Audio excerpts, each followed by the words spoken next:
La famille de Nolan Wells n'a-t-elle pas remis son téléphone portable à la police? L'avocat de l'un des amis de Nolan vient de faire cette accusation dans l'émission de Dan Abrams sur Sirius. Et nous allons inviter Dan pour qu'il donne son avis là-dessus et sur les dernières nouvelles de cette affaire. Bienvenue dans Sidebar, présenté par Law & Crime. Je suis Jesse Weber. Quelle déclaration dans l'affaire Nolan Wells, n'est-ce pas? La famille de Nolan Wells n'a-t-elle pas remis son téléphone aux autorités? Maintenant, je dois expliquer d'où vient cette allégation, parce qu'elle vient tout juste d'être faite dans l'émission de Dan Abrams sur Sirius. Et nous allons éviter Dan. Mais Nolan Wells, bien sûr, c'est le joueur de football universitaire de 18 ans, qui est décédé après une sortie en bateau le 4 juillet vers cette île barrière appelée Horn Island, au large du Mississippi. Son corps a été retrouvé le 6 juillet. Sa famille exige des réponses. Ils demandent une enquête approfondie et complète. Ils ont engagé leur propre avocat, Ben Crump, pour mener une enquête indépendante, pendant que les autorités, à savoir le bureau du shérif du comté de Jackson, mènent leur propre enquête. Les résultats du rapport d'autopsie et de toxicologie officiel de l'État, ils n'ont pas été rendus publics. L'affaire devrait être soumise à un grand jury, conformément à la loi du Mississippi, pour d'éventuelles poursuites pénales. Ce n'est qu'après cela que nous pourrions nous attendre à voir le rapport d'autopsie, le rapport de toxicologie. Mais écoutez, nous ne savons même pas avec certitude comment Nolan est mort. Nous ne connaissons pas les circonstances de sa mort. Nous ne savons pas ce qui a causé sa mort.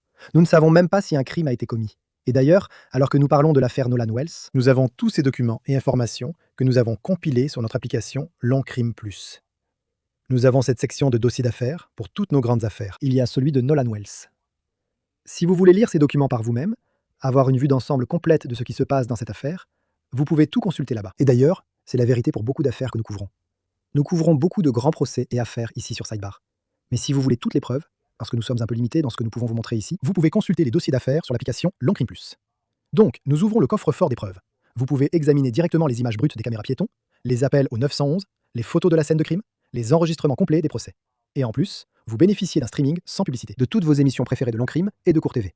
Donc, voyez l'ensemble du tableau pendant un mois entier gratuitement. Rendez-vous sur longcrimeplus.com. Vous pouvez entrer le code promo Sidebar et commencer à explorer dès aujourd'hui. J'espère que vous pourrez jeter un œil à ça. Maintenant, en lien avec ce dont je parle, en lien avec ce que je vais vous faire écouter de SiriusXM, ce qui est choquant, si c'est vrai, nous avons rapporté l'autre jour que les amis de Nolan, qui apparemment étaient avec lui ce jour-là, ont engagé des avocats. Donc, nous parlons de Warren Hudson, Jack Spatalo, Morgan Seymour, et puis, selon TMZ, Hudson et Spatalo ont pris leurs avocats, G. Tyler Cox et Edward Andrew Palzik, de retour à Horn Island. Donc, il semble qu'ils mènent peut-être leur propre enquête indépendante. Et cela semble être au vu des menaces signalées qu'ils auraient reçues. Il y a eu comme des rumeurs. Ils pourraient engager leurs propres actions en diffamation contre les personnes qui, selon eux, diffusent de la désinformation à leur sujet en ligne. Donc ils se rendent sur cette île, peut-être pour mieux comprendre la configuration de l'île, les dynamiques. Et pour être clair, quand je parle d'éventuelles poursuites judiciaires, il y a eu des spéculations en ligne selon lesquelles ils seraient d'une certaine manière impliqués dans ce qui est arrivé à Nolan. Pour être clair, il n'y a rien que nous ayons vu, publié par les autorités, pour vérifier cela de quelque manière que ce soit. Ils nient toute allégation. De plus, Seymour, Hudson et Patalo, ils sont apparus dans l'émission Officer Tatum, vous savez, animée par Brandon Tatum, qui s'est penché sur cette affaire. Et Patalo aurait accusé la mère de Nolan, Christine Wansley, pour toute la frénésie sur les réseaux sociaux qui existent, affirmant que, je cite, « Elle nous a attaqués sur les réseaux sociaux dès le début, que cela posait problème, qu'elle exposait leurs identités publiquement. » Et il affirme que l'histoire a, je cite, « été exagérée. » Ils ont appelé Nolan leur frère.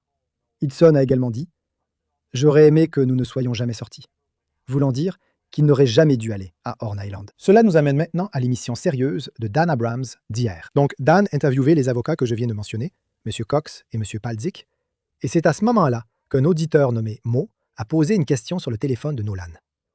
Maintenant, laissez-moi vous rappeler un point au sujet du téléphone de Nolan. La mère de Nolan aurait précédemment affirmé que lorsque la famille a récupéré le téléphone de Nolan, apparemment auprès de ses amis, elle avait en fait localisé le téléphone en utilisant une application Life 360. Elle aurait affirmé qu'il n'y avait ni photo ni vidéo sur les comptes Snapchat que Nolan possédait. Donc, il y avait une inquiétude concernant la suppression d'informations. Et si on ajoute à cela le fait que la famille de Nolan aurait délivré des assignations à des entreprises comme Snapchat, WhatsApp, TikTok, Meta et Live 360, potentiellement dans le cadre d'éventuelles poursuites judiciaires. Cela selon des documents judiciaires obtenus par le Sun Herald, rapportés par le New York Post. Rappelez-vous, ils mènent également leur propre enquête indépendante sur ce qui s'est passé ici. Maintenant, Ben Crump aurait apparemment indiqué à un moment donné que son équipe et les autorités procéderaient ensemble à une inspection du téléphone de Nolan. Et Crump avait déclaré que leurs propres anciens experts des forces de l'ordre allaient, je cite, « nous aider à extraire les données du téléphone portable afin que tout le monde puisse voir en même temps ce que contient le téléphone. » Mais ensuite, ceci est arrivé. L'appelant Mo intervient et pose cette question, puis écoutez la réaction de Tyler Cox. Passons à Mo à Houston. Mo, comment ça va? Qu'est-ce que tu as pour nous? Salut Dan, j'adore l'émission. J'apprécie aussi que vous soyez venus, messieurs. Merci. Merci. Juste quelques petites choses. Est-ce qu'il manquait des messages sur le téléphone de Nolan Wells? Et la deuxième chose, c'est que des photos ont été publiées. Oui, c'est vrai, ils disent qu'il manquait des messages sur son téléphone. Son téléphone a été effacé.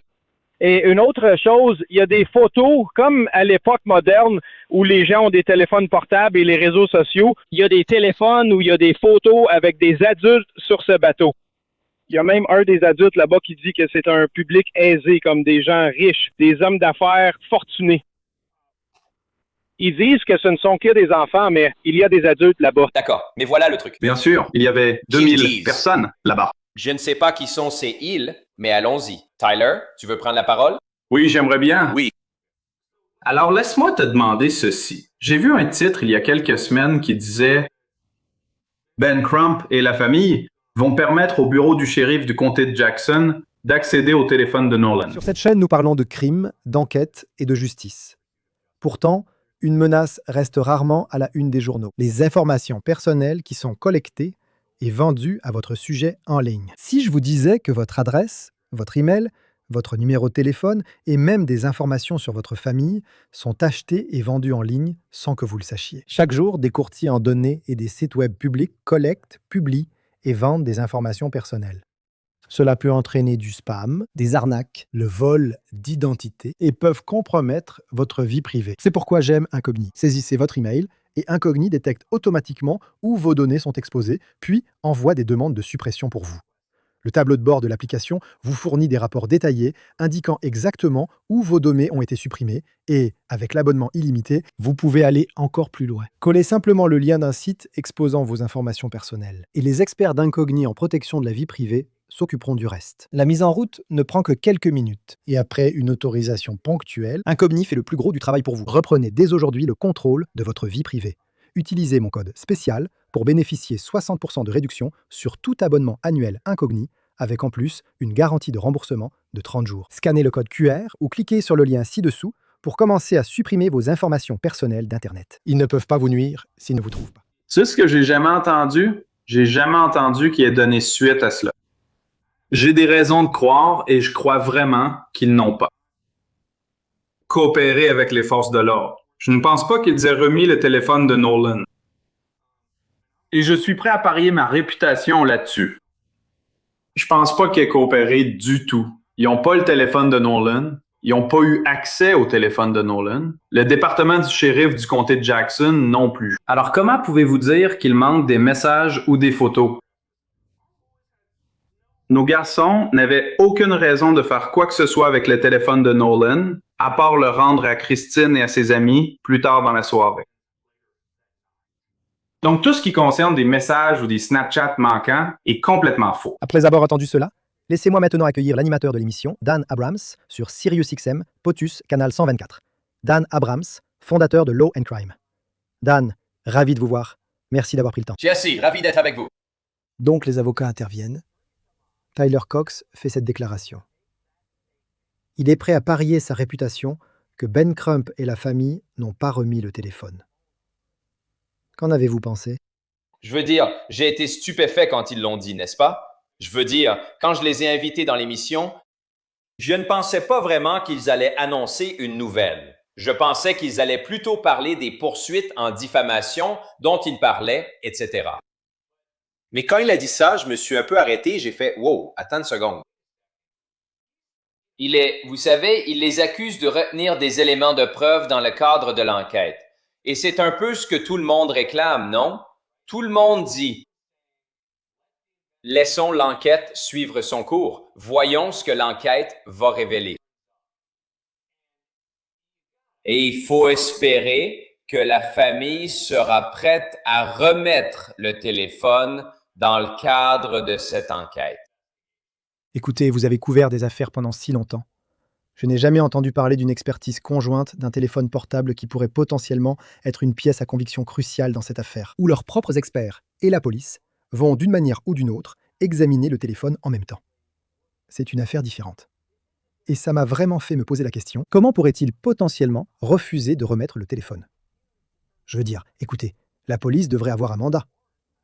Mais en même temps, j'essaie de comprendre comment cela pourrait même être possible. Eh bien, écoutez, je pense qu'ils n'ont probablement pas à le remettre. Rappelez-vous, du point de vue de la police, ils commencent en disant qu'ils ne pensent pas qu'il y ait eu acte criminel, mais qu'ils vont certainement enquêter, n'est-ce pas? Ils n'enquêtent sur aucun acte répréhensible de la part de la famille de Nolan Wells. Ils n'enquêtent sur aucun acte répréhensible de la part de Nolan Wells lui-même. Donc, la question est-ce qu'ils vont obtenir un mandat? Je suppose qu'ils pourraient le faire, mais je ne sais pas si c'est vrai. Je ne sais pas si les autorités veulent vraiment être en conflit. Tu vois?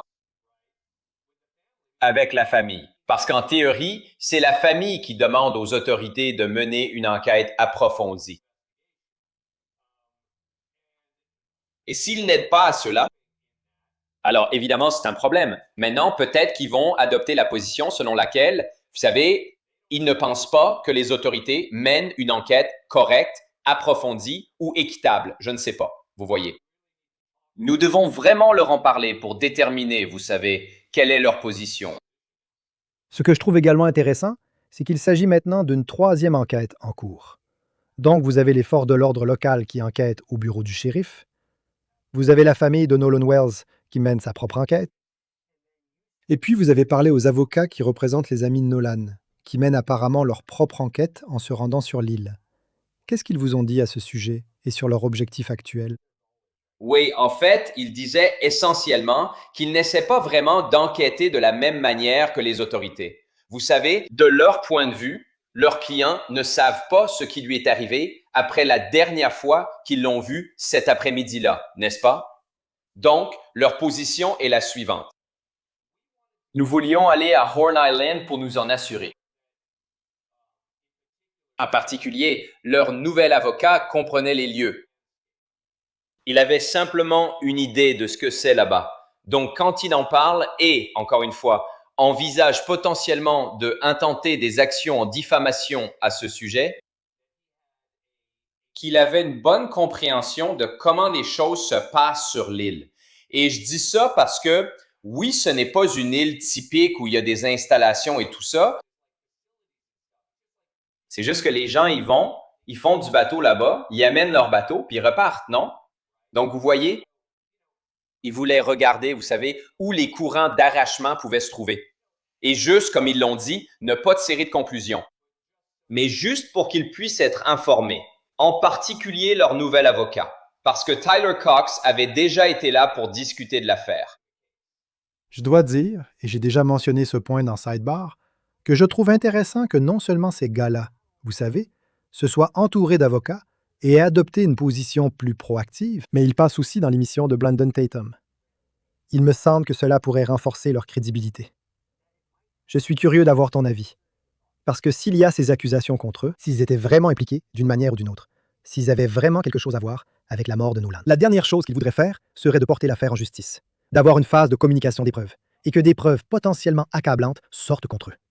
Ils resteraient silencieux. Tu penses que je me trompe de perspective? Je veux dire, C'est quelque chose qui m'a sauté aux yeux. c'est exactement ce que leur avocat a dit. Je veux dire, leur avocat m'a spécifiquement dit, pensez-vous que nous serions assez fous pour exposer nos clients si nous pensions qu'ils avaient quoi que ce soit de potentiellement incriminant à dire? Et vous savez, il faut regarder ça, je pense, cette affaire dans son ensemble, c'est-à-dire quelles sont les preuves. Et je dis toujours ça à propos de cette affaire quand j'en parle.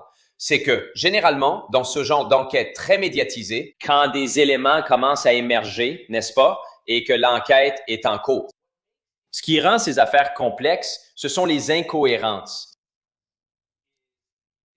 Ce sont les choses qui ne collent pas dans ce que disent les prévenus, les témoins ou les suspects potentiels. N'est-ce pas? Et pourtant, ce n'est pas le cas ici, n'est-ce pas? Je veux dire, oui, les gens disent « J'ai des questions sur l'appel qu'ils ont passé pour demander de l'aide. J'ai des questions sur pourquoi le téléphone de Nolan était sur le bateau. D'accord, c'est bien d'avoir des questions. Mais c'est pas la même chose que de dire « Attendez une seconde. Cette histoire n'a pas de sens. » Le problème, tu sais, au point où nous en sommes aujourd'hui, c'est que leur histoire, à mon avis, a plutôt du sens, non? Donc, il doit y avoir autre chose, parce que même si on suppose le pire scénario possible, selon moi, c'est-à-dire qu'il y a eu une sorte de bagarre entre Nolan et ses amis, ils disent que ça n'est pas arrivé, mais supposons même que cela soit arrivé et qu'il l'ait laissé sur l'île. D'accord, ce n'est pas un meurtre, ce n'est pas un homicide involontaire, non? Vous savez, cette île est une île où les gens montent constamment sur les bateaux des autres pour partir. C'est pas comme si, mon Dieu, si tu ne remontes pas sur ton bateau, tu ne pourras jamais partir. Donc, même si cela arrivait, ce serait grave, non? Mais j'ai un peu l'impression qu'on le saurait déjà. Je veux dire, il y avait tellement de personnes différentes impliquées dans ce groupe. Il y aurait,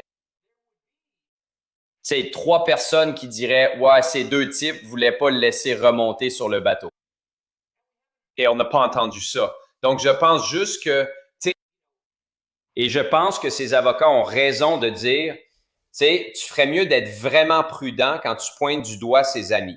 Et je suis vraiment désolé que c'est devenu une sorte d'affaire raciale. Et si je dis que je suis désolé, c'est parce que, en théorie, ce que c'est un gamin noir et des gamins blancs qui sont amis. Ils étaient vraiment de bons amis, non?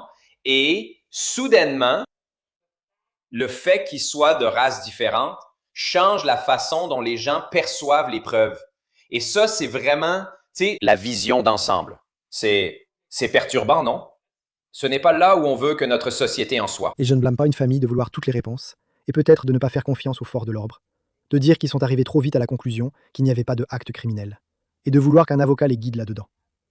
Et pour être honnête, tu sais, que ce soit la vidéo sortie montrant que le bateau semble prendre l'eau, ou l'audio, encore une fois, rien ne me laisse penser que Nolan était sur ce bateau. Donc, ça semble soutenir le récit selon lequel il était sur l'île. La seule chose qui me frappe en ce moment, et que je n'arrive tout simplement pas à comprendre, si c'était un accident, si c'était une noyade, c'est une île, comme tu l'as dit, il y a tellement de monde, je ne sais pas à qui les forces de l'ordre ont parlé, mais personne ne l'a vu. Personne ne l'a vu en difficulté. C'est cette partie-là que je ne comprends pas. C'est la seule chose que je n'arrive pas à saisir. Je suis complètement d'accord. Mais ça ne pointe pas non plus du doigt les amis, n'est-ce pas? À 100%. À 100%. N'est-ce pas? À 100%. Les amis ont quitté l'île au moment où ils disent l'avoir quittée, n'est-ce pas? Écoute, il y a clairement une question. Qu'est-ce qui s'est passé ici, n'est-ce pas? Je veux dire, il parle à cette femme. Apparemment, il ne lui a pas parlé très longtemps. Il a décidé de rester sur l'île ou il est resté sur l'île, peu importe. Mais tu as raison. Nous ne savons donc pas ce qui s'est passé après cela, mais c'est une question différente de dire « Eh bien, je me méfie des amis parce qu'ils ont passé un coup de fil ou parce que… » Vous savez, toutes ces théories du complot farfelues qui circulent. Donc, il faut simplement distinguer le désir de mieux comprendre ce qui a pu arriver à Nolan du fait d'accuser les amis. Avant de conclure, il y a une question générale que je me pose depuis des semaines maintenant. Pensez-vous que s'il n'y a pas de mise en accusation par le grand jury, si l'autopsie officielle montre qu'il s'agit d'une noyade accidentelle, est-ce que ce sera la fin de l'histoire? Ou pensez-vous que les gens, en général, peut-être même la famille, n'accepteront pas?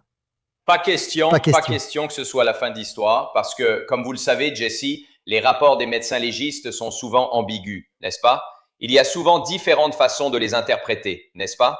Donc, vous savez, le médecin légiste va vraiment évaluer s'il s'agit d'un homicide ou non, n'est-ce pas? C'est-à-dire, est-ce qu'il est mort aux mains de quelqu'un d'autre ou non? Et s'il n'y a aucune preuve qu'il s'agit d'un homicide dans une enquête typique, cela marquerait en quelque sorte la fin de l'affaire, n'est-ce pas? Ce n'est donc pas un homicide. Personne ne l'a tué. Il est temps de passer à autre chose. Je ne pense pas que cela va se passer comme ça ici, en particulier à cause de la dimension raciale de cette affaire.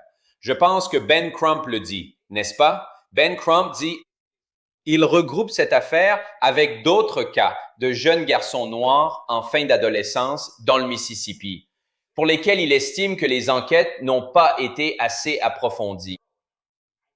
Je pense que cette enquête sera aussi approfondie que possible, et je parie qu'il y aura un certain niveau d'insatisfaction, peu importe ce qu'ils trouveront. Mais écoute, des gens comme toi et moi, nous nous concentrons sur les faits et les preuves, n'est-ce pas? On ne tombe pas dans les théories du complot à moins qu'il y ait des preuves derrière, n'est-ce pas? Je veux dire, je suis prêt à explorer n'importe quelle piste si tu me montres des preuves.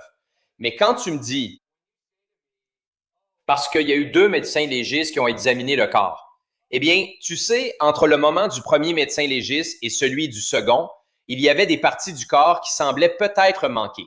Et c'est ce qui se passe, n'est-ce pas, avec les médecins légistes. Et ce que je crains, c'est que ça ne devienne juste des théories du complot qui ne sont pas des preuves, qui ne sont pas des faits. Et je pense que c'est vraiment, vraiment important. Et je pense que tu fais vraiment du bon travail à ce sujet. C'est qu'on ramène toujours un peu la discussion à ça.